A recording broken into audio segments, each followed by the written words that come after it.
Hi guys, this is Josh and Hester Spielberg.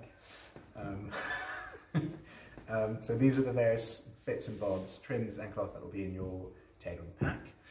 You have over here your canvases, which consist of demet, which goes into the canvas itself. So here you have your demet, as I was saying, which goes into the canvas of the body. This is made up of cotton and has a sort of cotton wool kind of texture to it. Adds a little bit of body to the canvases. Then moving forward you have your horsehair. This is also called, oh god, now I'm going, you'll get this called chest canvas, sorry. And this consists of horsehair fibres here going along the weft, and then you'll usually get a linen or a cotton going along the warp. This has restoration going across the piece, but is very weak going down the piece. The last element of your canvases, for your body that is your body canvas. And this is made up of wool and hair, and the same principle. It's got a bit of restoration, but not as much as a horsehair going across the piece, but is weak going down the piece.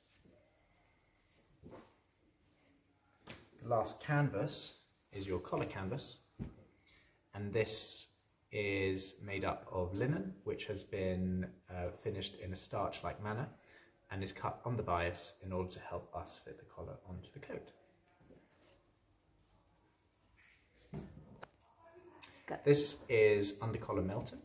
Melton is usually made up of wool and is a woven cloth, but that acts like a felted cloth because of how it's been finished, which means that it does not fray and has the sort of perfect properties to form the underside of the collar. Here you have some fusible, which we'll be using in the flaps and to stay certain areas of the coat.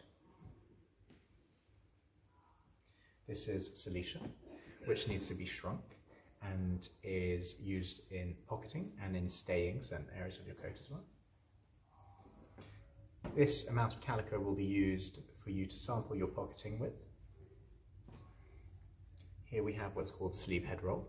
This goes into the lip of the top of the sleeve, also called the crown, and forms what we call rope. It gives that little excess height, giving it sort of a defined feature on the end. Your shoulder pads. This is damascene lining, which you'll be using in order to cover all the interiors in your coat, and you'll also be using it in your coat bridle.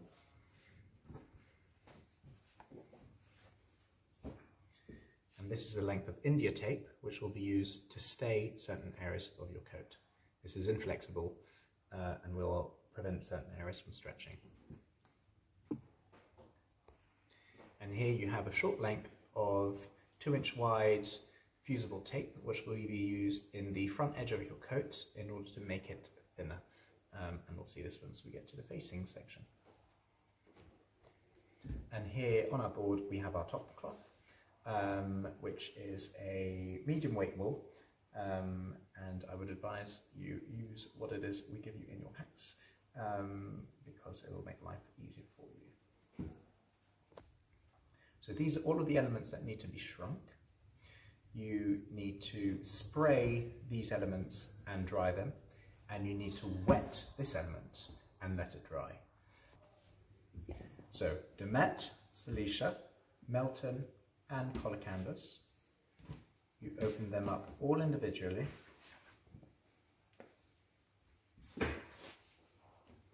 Give them a good spray.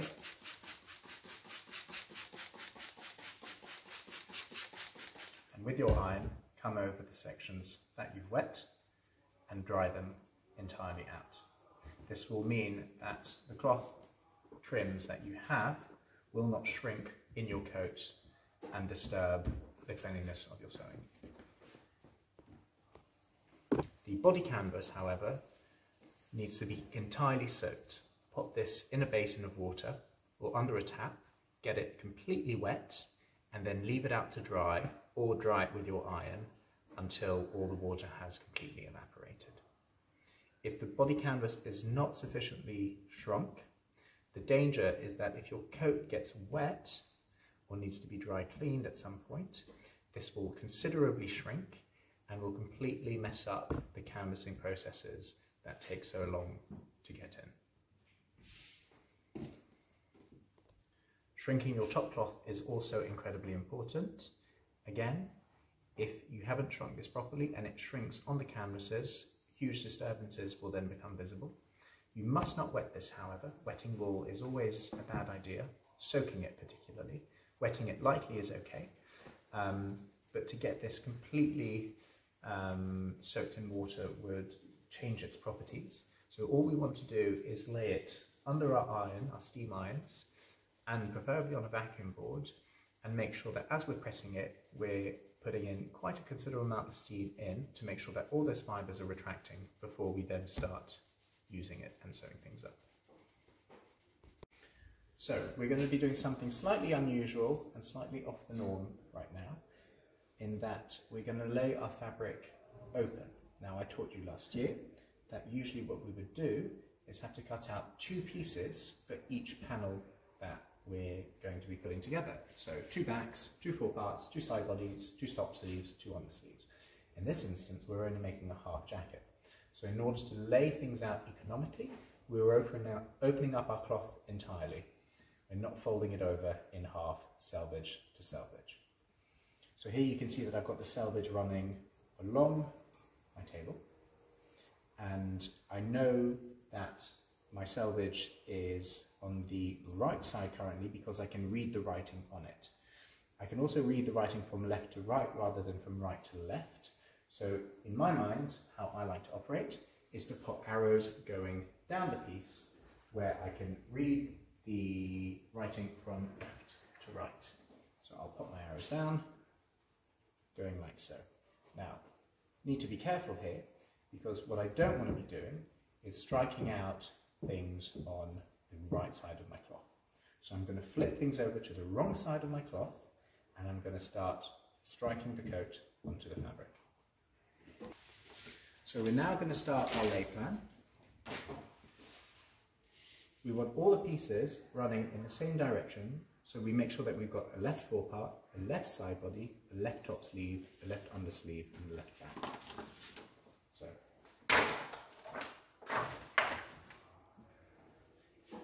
the best way to make sure that you've got the right panels is to visualize them being placed on your body.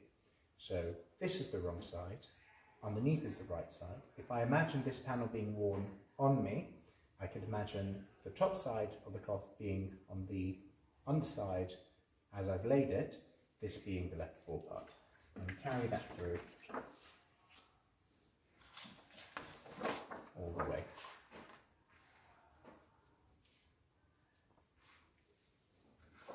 And sleeves, it gets a bit more confusing, but it's the same principle. Imagine you wearing it as it would slot onto your body. So a left top sleeve would go this way, and the left undersleeve would go that way. Now you need to make sure that you are leaving enough cloth at the base of your panels and at the top of them and between them to make sure that you can add what's called inlay.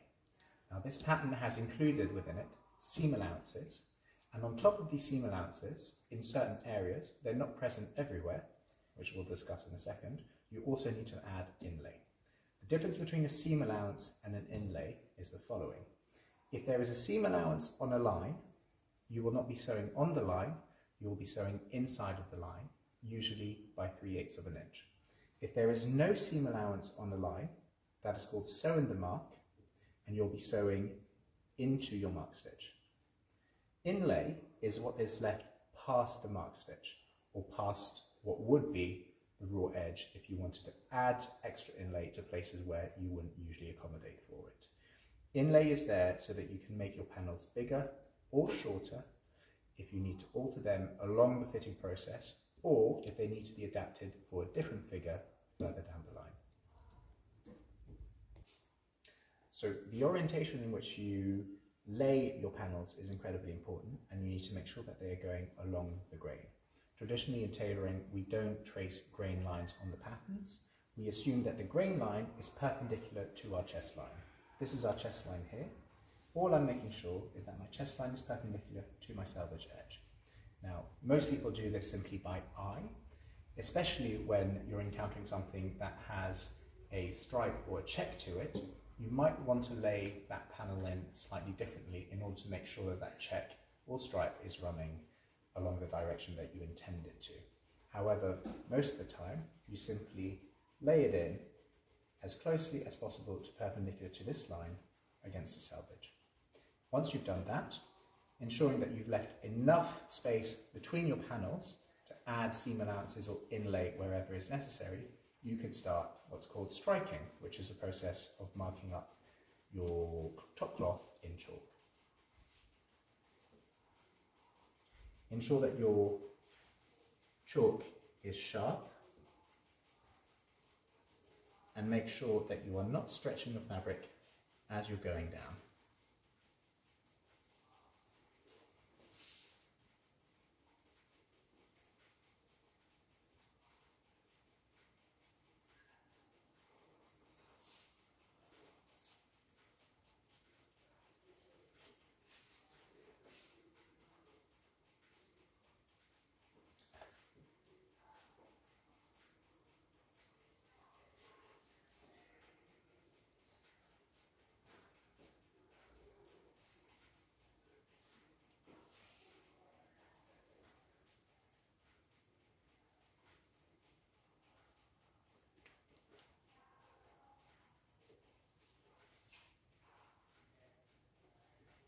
Make sure you're marking your front pitch, your chest notch, your waist notch, your donlon wedge, and your dart.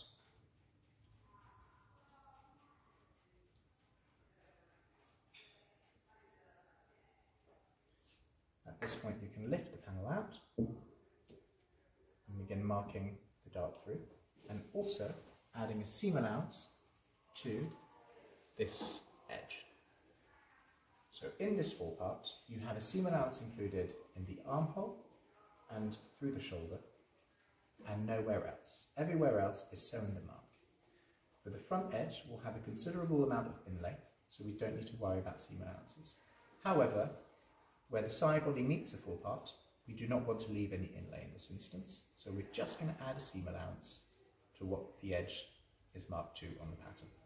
So I'm just going to displace that by 3/8 of an inch forwards, lay my weights back on, and retrace that line.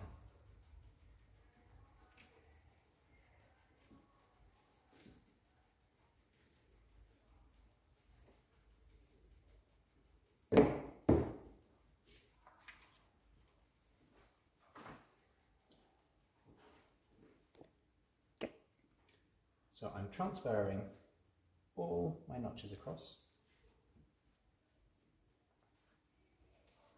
I'm remarking my breakpoint and my button position. Remarking my break line in. And bringing that all the way past my shoulder. I'm adding about 1.25 inches to the top of the shoulder. I'm adding about 1 inch to the front back shoulder, and then curving that into a straight line into where the innermost part of the front side is on the fore part. I'm then going to start including my dart in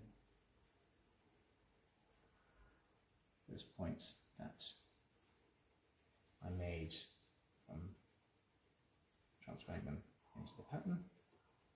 My donlon wedge, my dart point,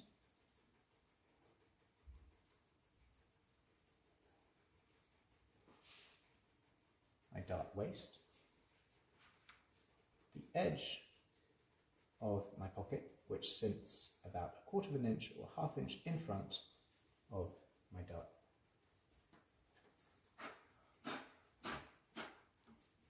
Just mark this across. Then inlays, 3/4 of an inch to an inch at the top of the peak, 1.5 inches approximately across the front edge.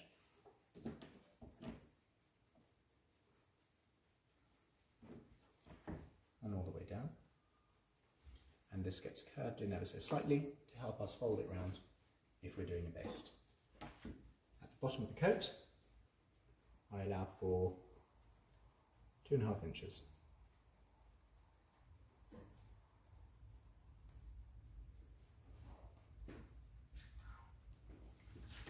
Now these are the inlays that you'll be leaving for a baste. You wouldn't typically leave so much inlays for a straight finish, which is what we're going to here.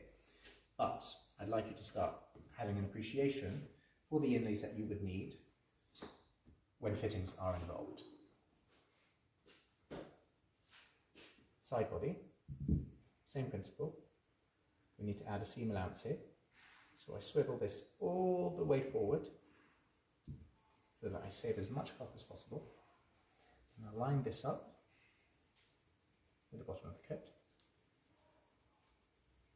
You'll notice that the side body appears to be shorter than the forepart. That's because there's a dominant wedge. That wedge here allows for a little bit of cloth to be sent over the tummy of the wearer and helps to fit someone who's got a slightly portly figure. It's also recommended in figures that aren't quite so portly, as it can control the bottom of the coat. I then grab this side body and shift it over 3/8 of an inch because I want to add my seam allowance. Lay my weight back on and continue marking the rest of it in.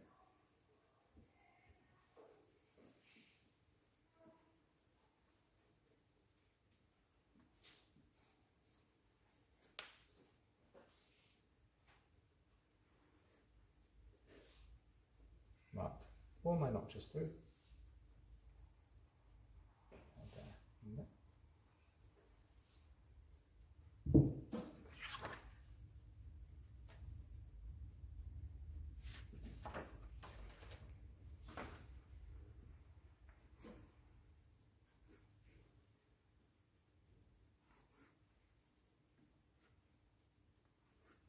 And then start adding my seam allowances.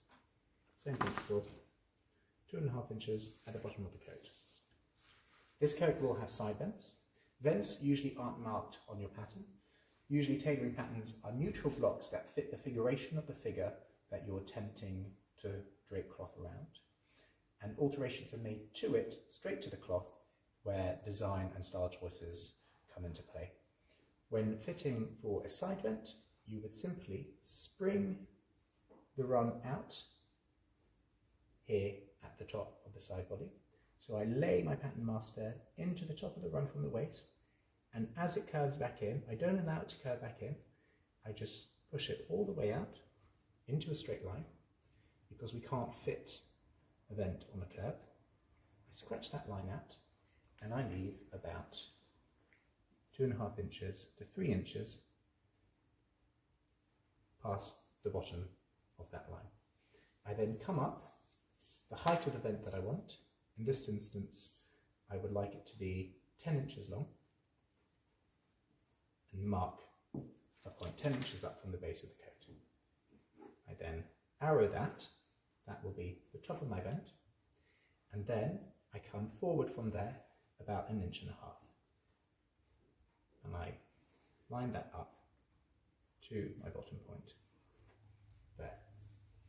I can then run 1 inch at the top all the way down into that line, 1 inch at the top of the side body, and 3/4 of an inch inside the rear end of the sigh at the side body, and that should meet the intersection of the base of the sigh as well. That's your side body done. Moving on to the back, same principles. We shift this slightly further along to there.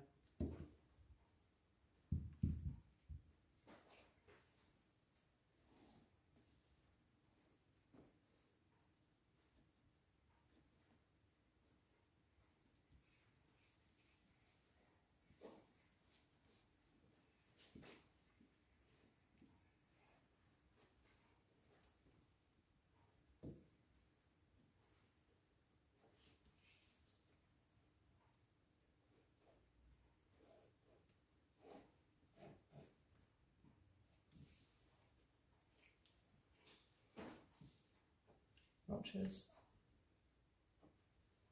Like so. So now we can remove our pattern.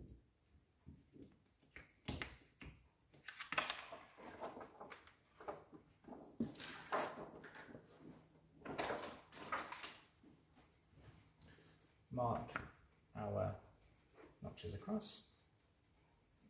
We won't need this notch. I've marked it in here, but because we've got side bends, we don't need it. But for the sake of this exercise, I'll transfer it in. The same principle with the side body is that we need a kick to the vent. So I line a straight line on my pattern master up with the run of my side seam just below its waist and let it flare out. And I then add onto that 3/4 of an inch.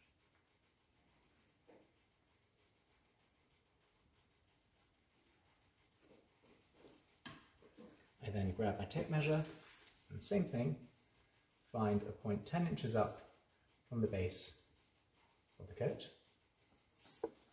and mark a little arrow, and then an inch above that I can trace a line and end that inlay. From the seam step at the top of the side seam, I then go up to about an inch past the back shoulder, extend the shoulder line down, trace the line straight up that goes along the grain from the back neck point, and curve that an inch away from my back neck line. I then add approximately 1 inch going all the way down the back, and my same 2.5 inches at the base of the coat.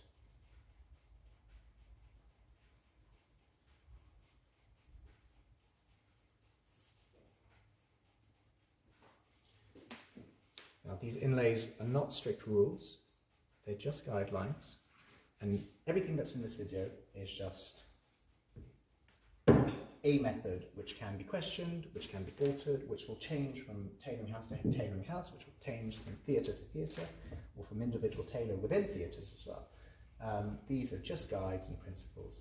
You don't need to remember these by heart, you just need to understand that these are places where inlays will go. These are principles that you can follow, but you should be questioning them and constantly evaluating your choices as we're going along. This is not sacrosanct. This is a method amongst numerous ones which you can choose to follow.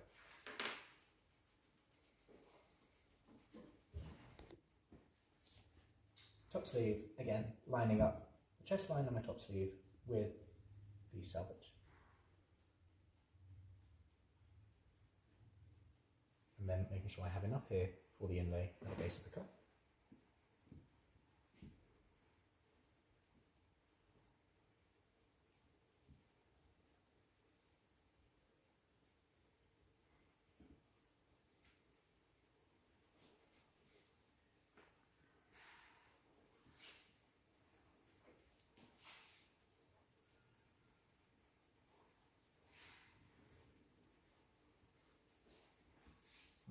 Chest line in, my front pitch, my forearm notches, and then I can start adding my inlay.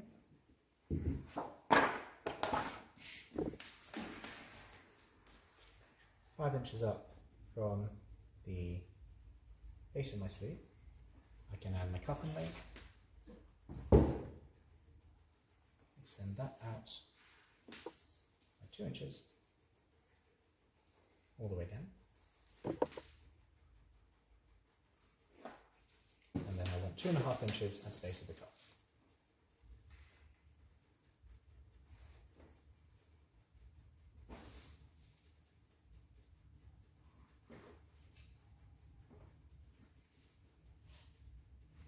Get my notches on the inside of my cloth, and then head over to the undersleeve.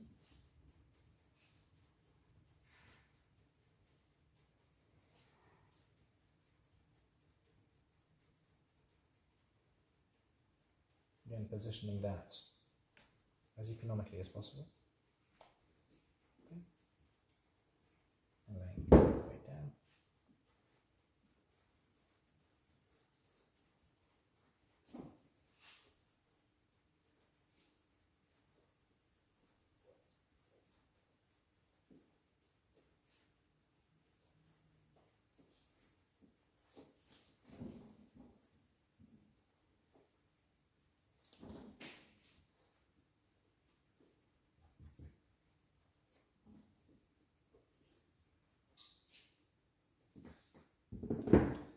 the sleeve is slightly different from the top sleeve. Leave yourself about an inch above the seam step. Come out at as the base of the curve ends, into an inch past the hind arm line. Put your notches in, and then run it from 1.25 inches at the top sleeve to 2 inches at the bottom in a gradual line.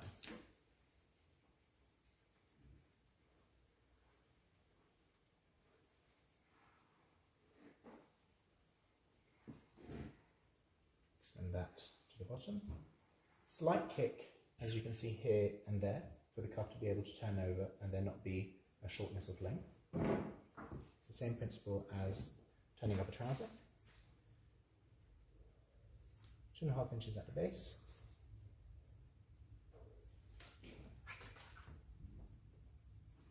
And that's your inner sleeve.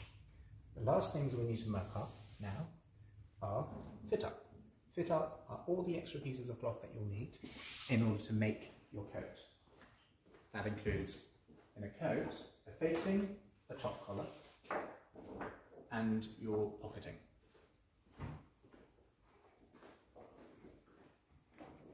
To mark your facing, line up your peak, the end of your peak here,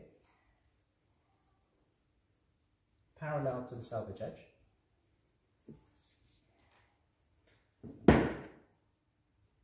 Make sure you have approximately 2 to 3 inches past the neck point at your shoulder, and draw that lapel in from the bottom up. Extend it forwards, draw in your full part and your break line.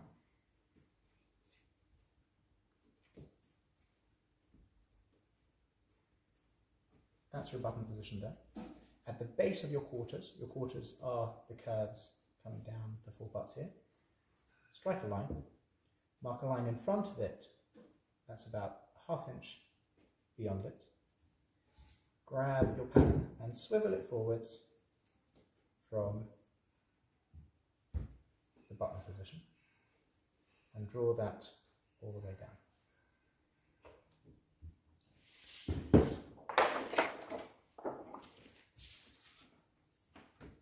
Transfer your marks in.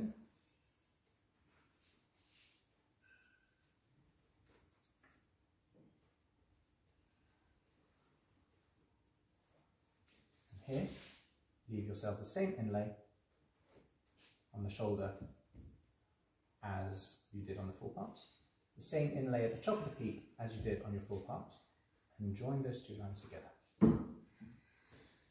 Now, this is the minimum that we will need in order to make our facing. We have an excess all through here, which we could use for fit up, or most likely what we'll do is we'll leave ourselves all of this within our facing so that we have more cloth to play around with when we come to putting our facing on. But for now, what we're going to do is leave this all attached to this panel. Don't forget that you also need to add your inlays at the base of the coat. That is 2.5 inches. Your top collar will come in up here. It needs to be at least 5.5 inches wide. We have extra width here, and we're going to use the full width that we have. So here I have 8 inches of width, which I'm just going to take. It's always better to have more than have less. And I'm going to strike that piece across. Usually this would be taken out on the fold, so you would have the pattern fold, the cloth folded over here, with your panels being cut out on the double, and your collar would have to be twice its length. But because we're only working on half a jacket, we only need it to be once its length, so we're not cutting it out on the folds. And you would typically take anywhere between 11 and 15 inches on the fold, depending on the length of your collar. So here we're going to take an arbitrary 13 inches. These are approximations, and you can work these lengths out more precisely, but what we tend to do is just take more than we need for both speed and safety.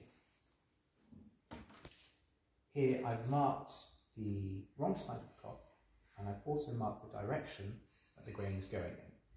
Cloth can shade, particularly dark cloths or navy cloths, and if you were to place the collar going along the wrong direction, that is to say the right grain but the other way round, then you would end up having a different colour black on the body of the coat than you would on the collar of the coat. So what I'm doing is marking arrows going down the piece to make sure that I know that all my panels are going in the same direction. And I'm going to do that with any little spare bit of cloth that's left over. If there are sections that are going to get cut out because of where the panels are placed, I pop little arrows in, so that everywhere I'm going, I know exactly what direction the cloth is heading in.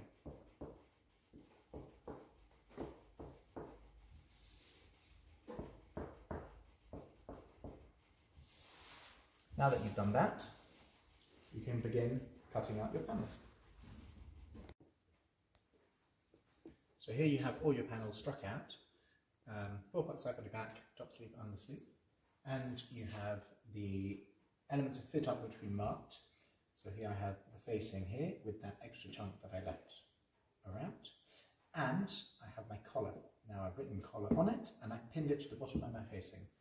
So I pin it to the facing because what I don't want to do is start accidentally using my collar to start making my pockets, and then I end up not having enough cloth to make up my collar. I also make sure that I pin it in a section where the pin is not going to damage the cloth, so that I don't end up with a mark on my top collar. So I pinned it here right at the bottom to the facing. This, along with all my spare cloth here, all my little bits which have all these arrows on there. So now all the arrows make sense. I've just got that scrap there.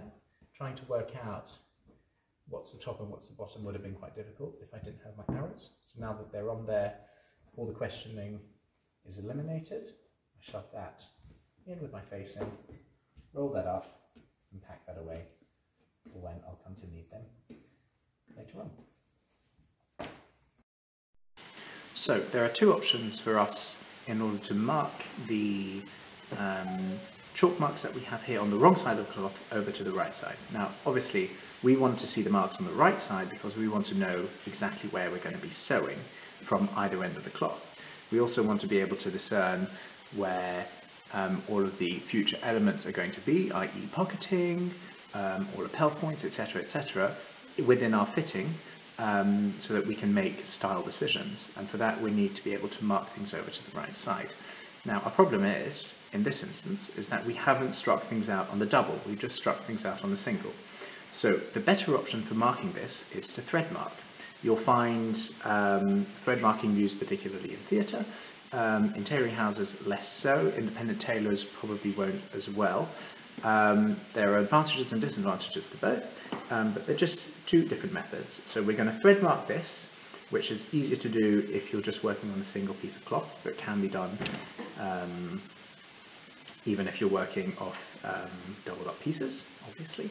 And with Hester's trousers, you're going to be mark stitching them, and so you'll have exposure to both methods. Now, in order to thread mark, all I do is grab a needle with some basting cotton on, form a loop at the top of the line, back it in so that it can't come out,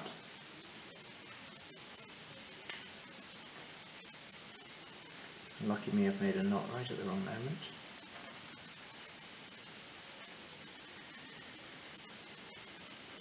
Start again on the edge at the front. Mention it single thread, by the way, because otherwise they'll be double. The amount of times people thread mark with a double, I'm like,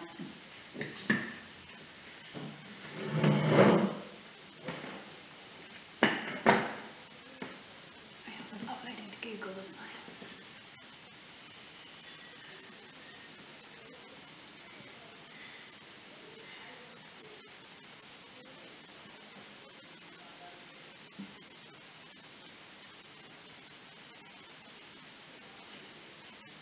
So, loop my thread in, back tack it so that it can't come out. And by the way, this is thread on the single, not on the double, so you've just got that needle threaded, and then you've got one side of the thread shorter than the other, so that you're only threading through one single thread at a time. And all we do is run that stitch all the way down in even increments, working flat against the board.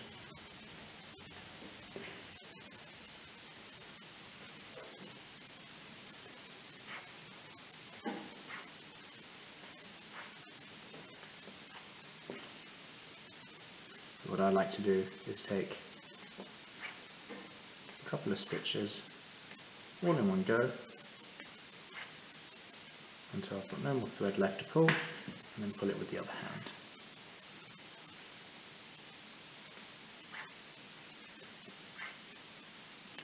Make sure that your thread is going all the way through to the other side with a big enough bite for it to be visible.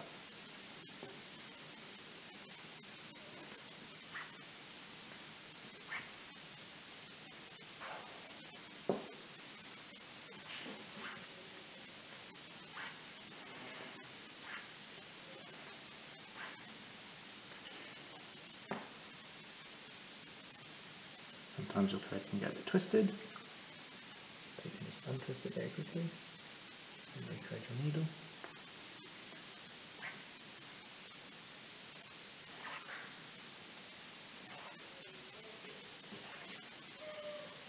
And then once you come to the end of your thread, loop it in twice so that the thread marks can't come out. Sorry. Yeah.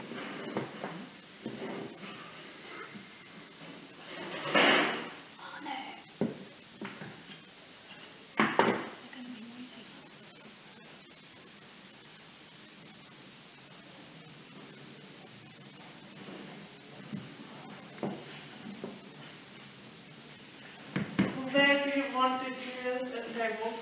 The tables. Can you please put down here?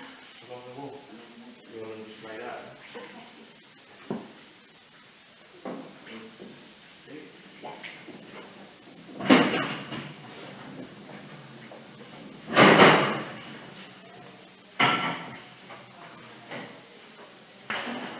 As we come around the curve, we form slightly tighter stitches, just so we get a precision in those important areas.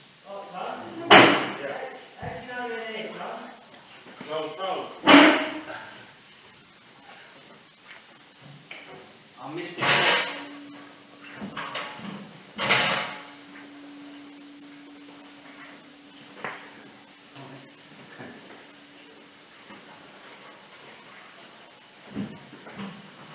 This one is commercial. This one seems to be the one with the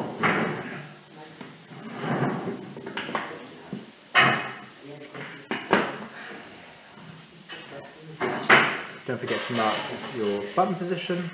Right here.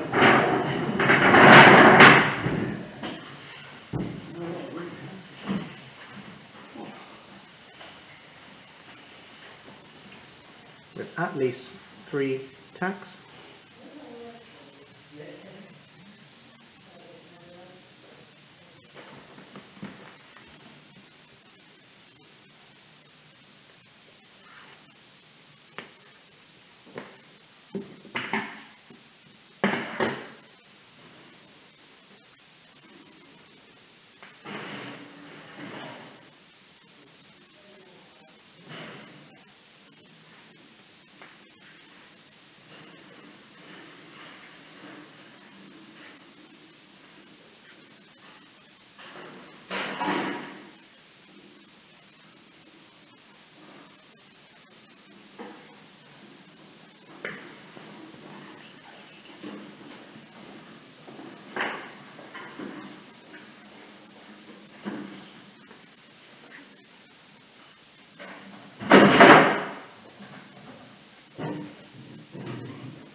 your points, do you ever just turn?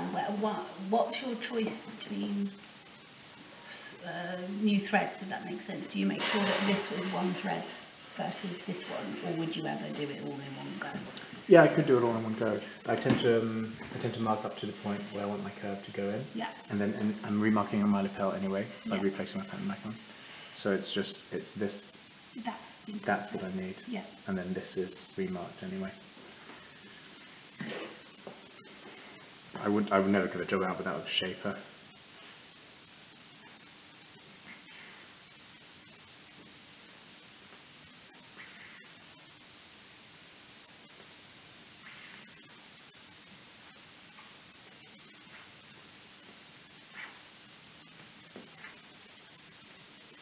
Because this can also be sped up and quite silent if you want them on video. Yes. Josh, Joshua going. Yeah. Well, just because the video is back up, isn't it? Rather than teaching to.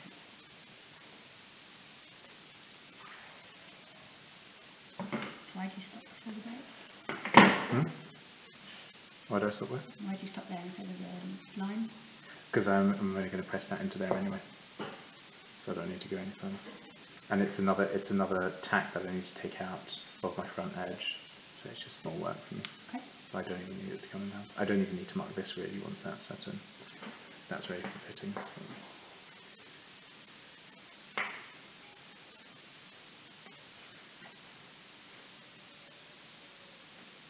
This takes so long.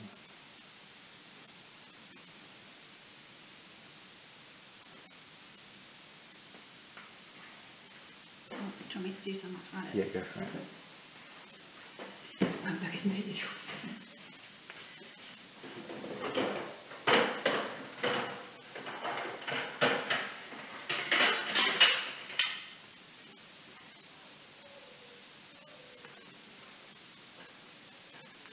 I'm just sat there watching you. Isn't it fun? But,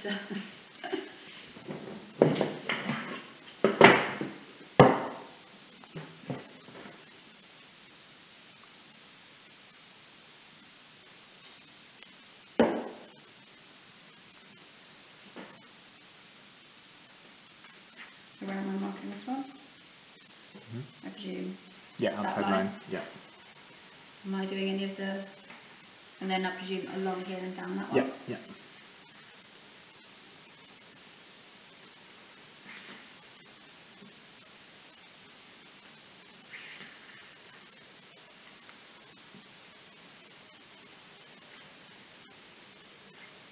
And we coming across the bottom?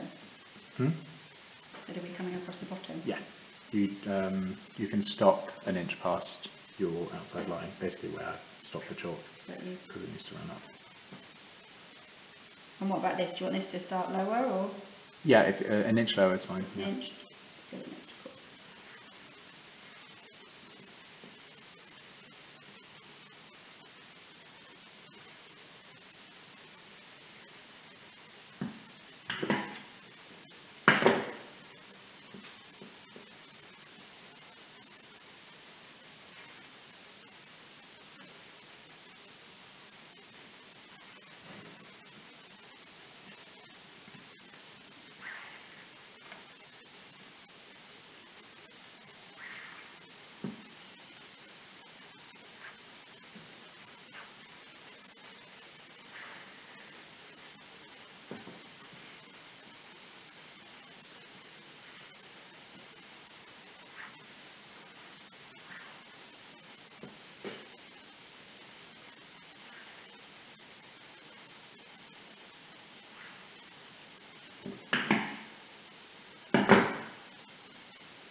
Again, we can just show each piece with all the tacks in. Because the more you say the names to each piece, the more they'll become familiar with the terminology.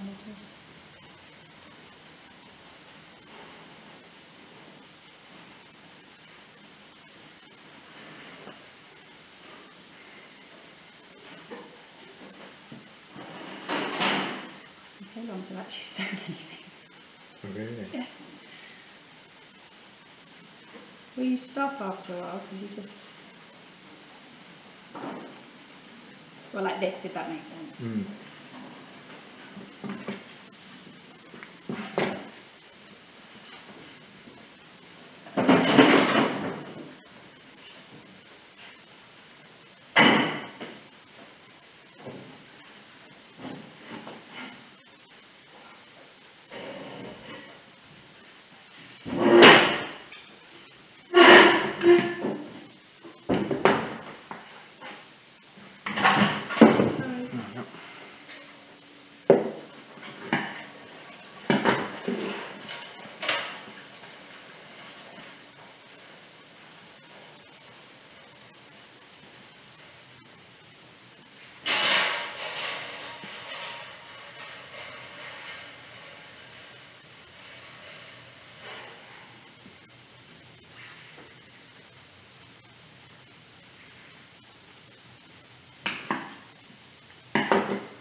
So yeah, realistically then, if this is the end of the first session... Maybe I prep all the stays as well in this first session. Yeah, because I'm thinking they could go away and do a lot of the tacking, Yeah. couldn't they? Yeah. Like that could be the homework, is to actually get all Yeah. the tacking in.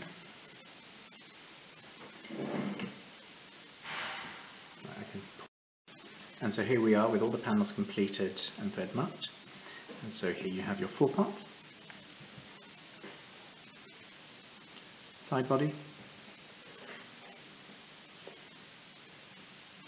back, top sleeve, and undersleeve. The next stage in the process is to prepare all the individual panels with stays and to cut out the donlan wedge. We will start with the donlan wedge.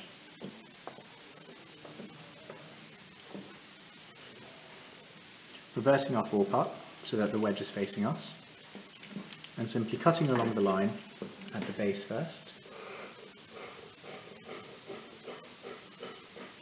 making sure not to remove your thread marks, and then cutting the top line out.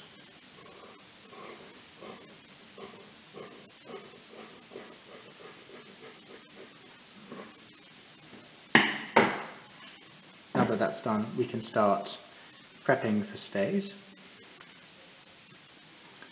Let's grab some fusible.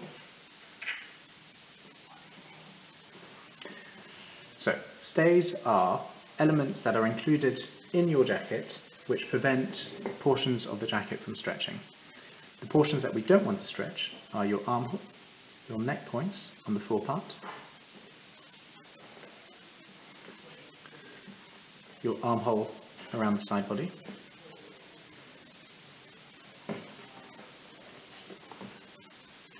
your armhole around the back, your back neck, and your vent along the back. So we're going to strengthen these parts with either silicia or fusible or India tape in order to prevent them from getting longer. If they get longer, we could end up with either fitting issues or making issues, which will complicate our job further down the line. So ensuring that everything stays static is incredibly important. So here I have sections of fusible tape, which I will be applying to the back neck around here. I'll be applying to the back side around there. I'll be applying this to side body, armhole, to the neck in the forepart, and to the armhole in the forepart as well. I'll also be using this in order to close the Jonlin wedge when we get to the point of sewing our dart up. Further stays will be used in the back neck of the coat in the form of India tape, running all the way around, and to shrink the back's iron by about 1/4 of an inch, again with India tape. In the vent of the coat, we'll be applying a little strip of silicea through here to give an extra firmness to that edge and again to stop it from stretching. So ensuring that you have taken your panel on the wrong side, right side to this side here, you're going to start staying all these elements. Now we want to make sure that our strips of stay are cut on the straight and are running on the straight. In order for us to do this, we're going to snip into them to make sure that they are running round on the straight. So I take a cut at the top and leave a tiny 1/8 left in and pivot it ever so slightly. And I keep doing that round until I've covered the entire section.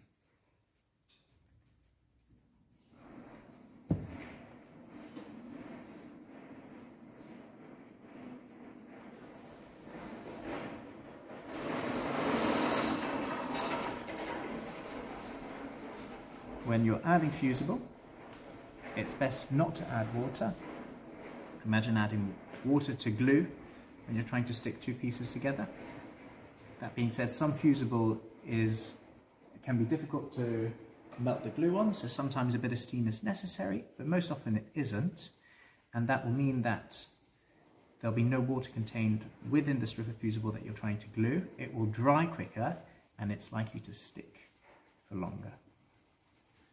Once that's nicely stuck, I leave it and I let it cool down before moving it. It's still malleable and you could undo things. The next strip goes down the back side. I'll add it there. And so we're adding pieces which are halfway on and halfway off our thread mark. What we also want to avoid is having any sharp edges. So we just round off edges ever so slightly to prevent those from coming through on the top cloth.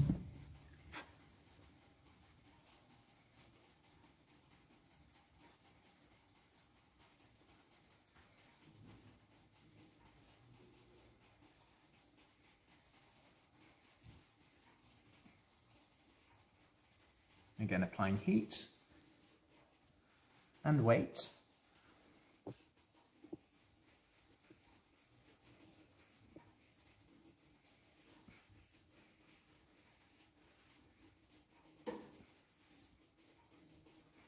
And then allowing that to cool before I move it.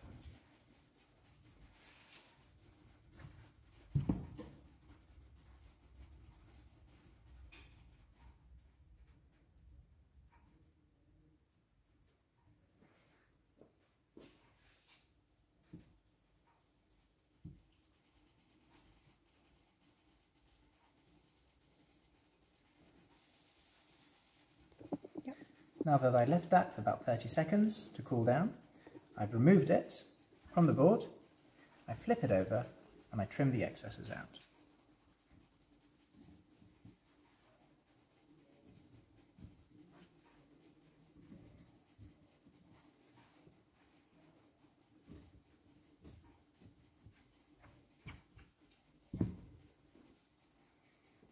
That's the back done. We'll now move over to the side body. Make sure that you're not throwing your panels away carelessly and that you're folding them up whenever you don't need them.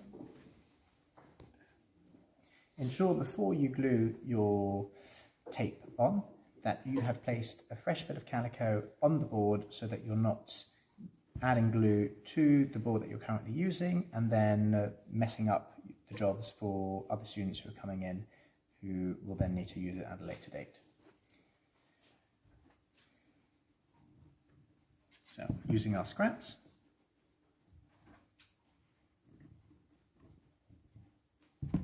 waste not, want not, add that to there.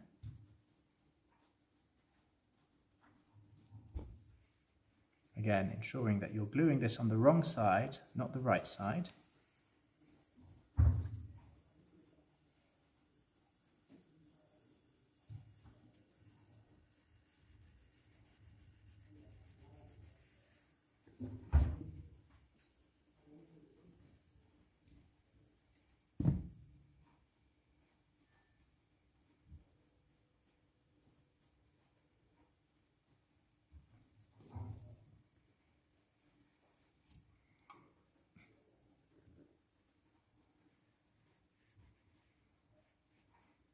Letting that heat up.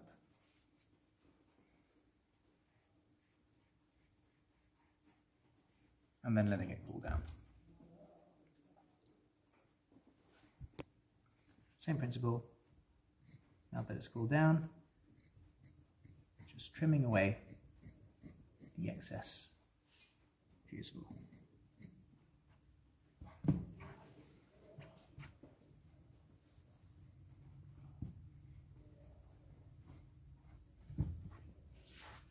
Last panel to fuse is our forepart. Again, I'm ensuring that I've got the wrong side. I'm going to start with the front neck, and I'm going to add a stay there. So half on, half off our stitch, an inch past the top of our thread mark.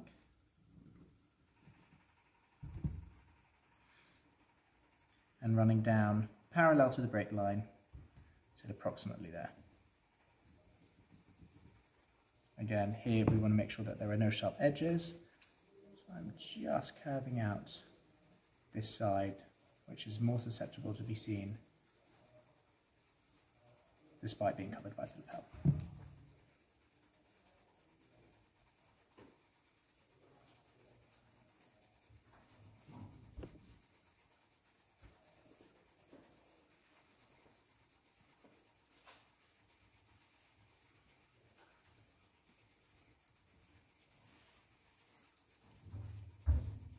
Carrying on.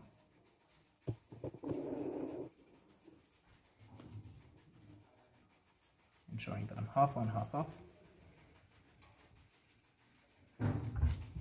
And beginning to curve it.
Again, letting that cool down before we move it. Trimming away your excess.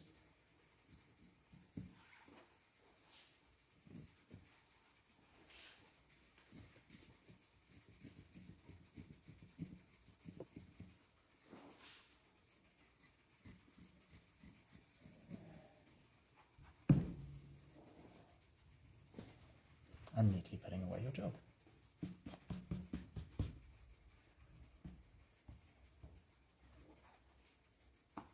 We're then going to grab some India tape and we're going to secure it in place in the back neck and back side. So we now have our back. We're going to begin staying the back neck. Start by laying your tape pressing your tape and laying it flat and cutting yourself out only that which you need. So you need a length for the back neck there, and you need another length for the back side there. Do that bit again.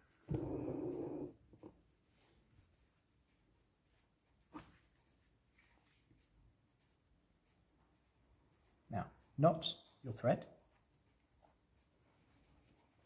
trace your back neck in,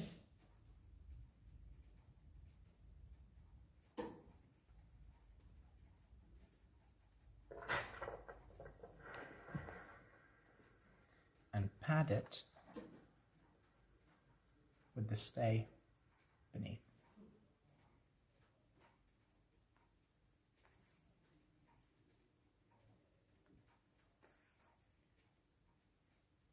And I can feel that the stay is well and truly in the middle of those marks.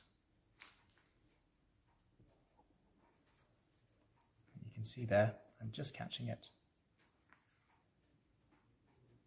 as I'm going along. I'm not pulling it, I'm simply laying it flat and allowing it to curve round.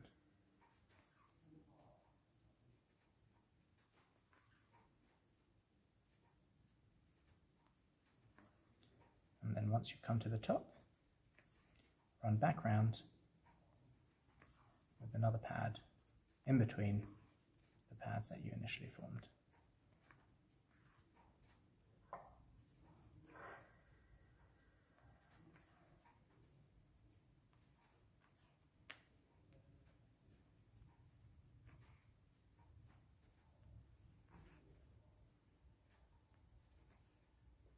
And back tack.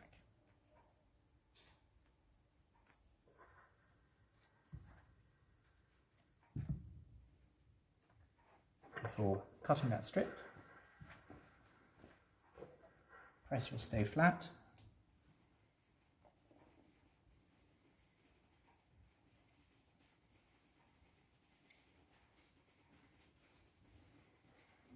reverse it and trim any excesses away.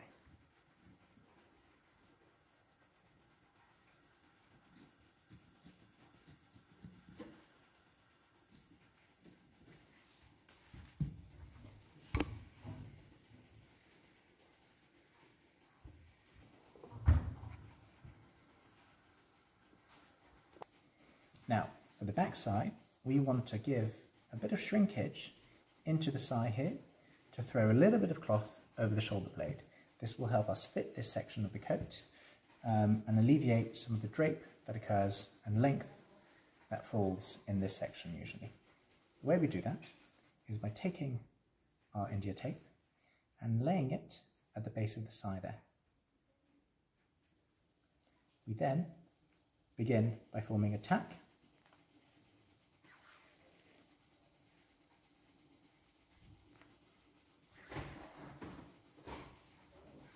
at the base of our side.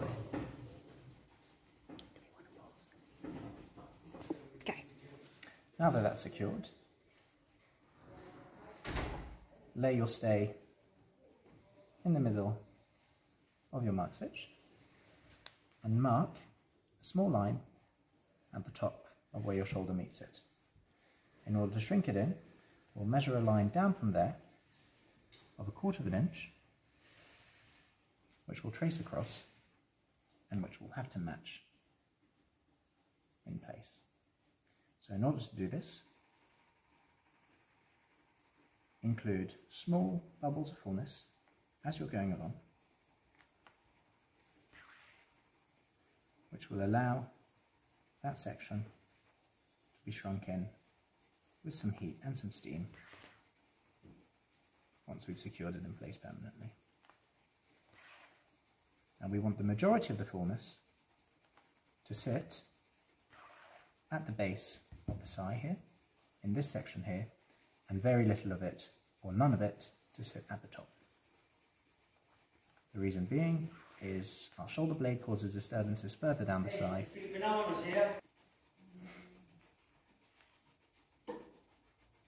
Now that I've secured that in place, I'm going to back tack back along to make sure that it's all locked in.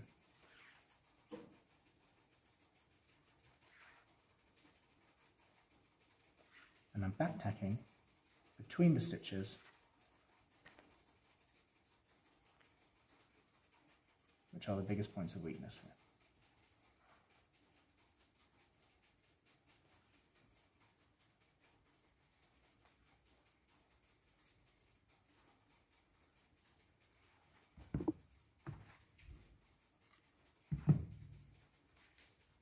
Now this is where you start to understand the principles of ironwork.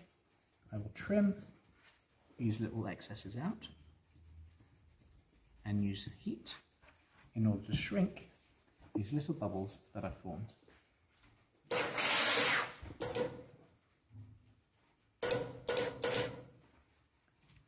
You don't want to add lots of steam. Too much steam leaves water in the cloth, and that takes a while to take out. Just little puffs of it, and then dry everything off.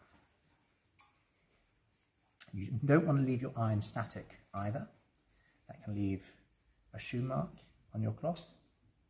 So you want to keep moving it without dragging your cloth. And that's now all shrunk in, and your back has stayed.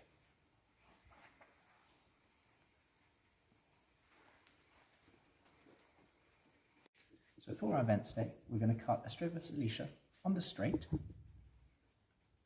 which is 3 inches longer than our vent. This allows for a little bit of overlap past the top of our vent here, and some excess for inlay at the bottom. As this is a back, we are working, as this is a side vent, we're working on the back. You can see it here. So, press everything in place.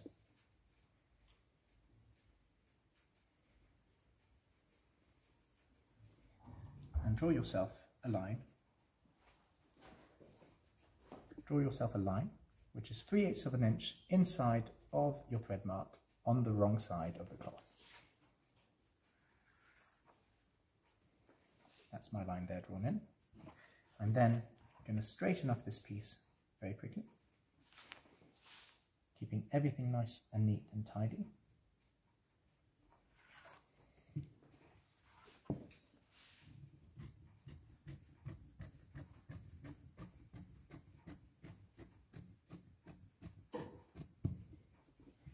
And in the center of this piece of silesia, I'm going to draw a line.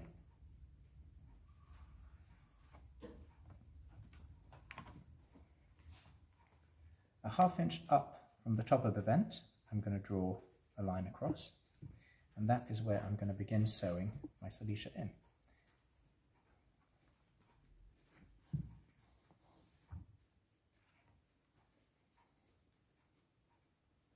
I'm going to back tack at the top, matching up both lines on top of one another, and I'm not going to pull, I'm simply going to baste down the line, making sure that the silesia and the top cloth are exactly the same length. In order to match them up, I flick back and forth so that I can see both lines are on top of one another, and I put bastes in place which are about 1 inch apart.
I then stop basting about an inch from the bottom,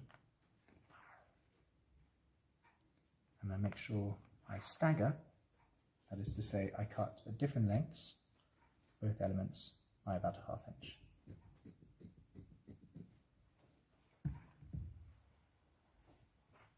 And the end result should leave you with a line where you'll be folding your vent and the siliceous lay secured in place.